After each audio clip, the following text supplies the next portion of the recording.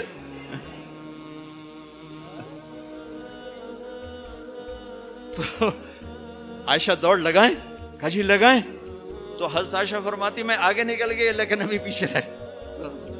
پھر کچھ عرصہ گزر گیا، کئی سال گزر گئے، پھر ایک سفر سے واپسی ہو رہی. آپ نے کہا ہاں بھائی آگے جاؤ، وہ سارے آگے جا گئے، اجل ہو گئے. آپ نے کہا عائشہ دوڑ لگائیں، کہا جی لگائیں.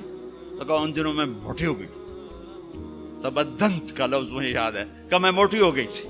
تو جب دوڑ لگائی تو اللہ کے نبی آگے نکل گئے. تو آپ نے کہا عائشہ ہذہ بتلک، اب تو میں برابر ہو. اللہ کی قسم زندگی سمجھانے کے لیے. جہاد کا سفر سارا صحابہ کا قافلہ ہے، جنگ کا زمانہ ہے، دشمن چاروں طرف ہے، اور ہم ام عائشہ رضی اللہ عنہ اونٹ پہ بیٹھی اور ہاتھ لگایا تو ہار غائب. فرمایا میرا تو ہار کوئی نہیں، میں تو نہیں جاؤں گی، میرا ہار ڈھونڈو. تو میرے نبی نے نہیں فرمایا چل بیٹھ، اتنے لوگوں کو تو پریشان کرتی، تجھے پتہ نہیں میں نے سبق پڑھانا تو میرے پیچھے پڑ گئی. طلبہ میرا انتظار کر رہے ہیں. آپ نے کہا بھائی عائشہ کا ہار ڈھونڈو. سب ڈھونڈنے میں لگ گئے. شام ہو گئی، سورج چھپ گیا اور ہار نہیں ملا، اور اس کے بعد تلاش بند ہو گئی. اندھیرے میں کہاں ملے گا؟ اب کیا ہوا؟ پانی رات کو عشاء میں ختم ہو گیا، فجر کی نماز کا وقت داخل ہونے والا ہو گیا اور پانی کوئی نہیں، تیمم کی آیات نہیں اتری. لوگوں نے ابو بکر کو تانے دینے شروع کہ تیری بیٹی کی وجہ سے اب نماز کا کیا بنے گا. ابو بکر غصے میں آئے اما عائشہ کے خیمے میں.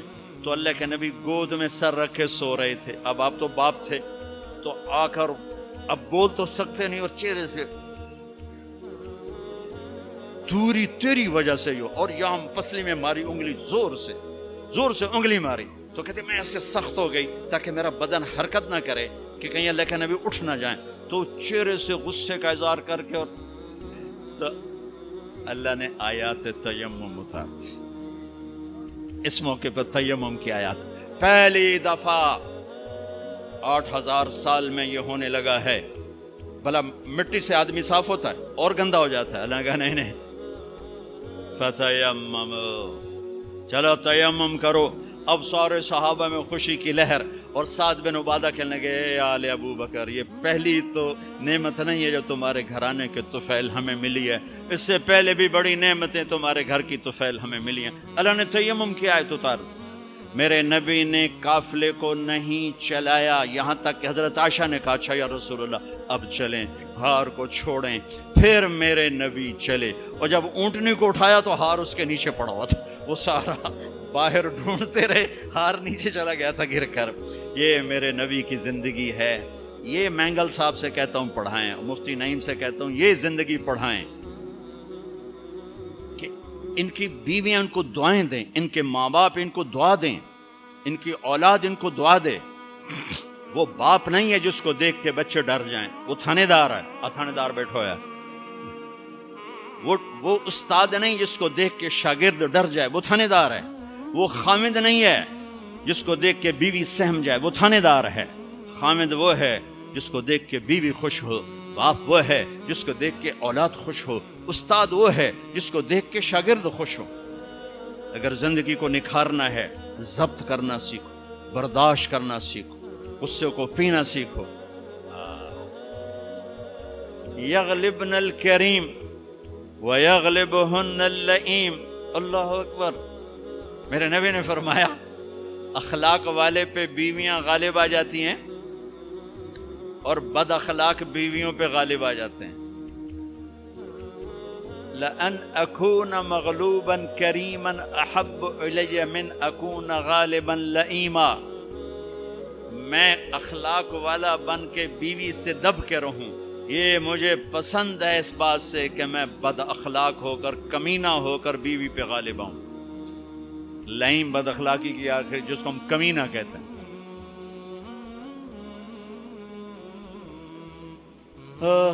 خیرکم خیرکم لأہلہ وانا خیر لأہلی. میرے نبی نے فرمایا سب سے بہترین مسلمان وہ ہے جو بیوی سے اچھا سلوک کرے، اور میں تم میں سب سے اچھا سلوک کرتا ہوں اپنی بیویوں کے ساتھ. میمونہ رضی اللہ تعالیٰ عنہ کے گھر آپ کی باری ہے اور آپ کو پیشاب آیا، آپ اٹھے پیشاب کے لیے، پیچھے میمونہ کی آنکھ کھل گئی تو انہوں نے دیکھا بستر خالی، تو ان کو نا نفس نے چکر دے دیا.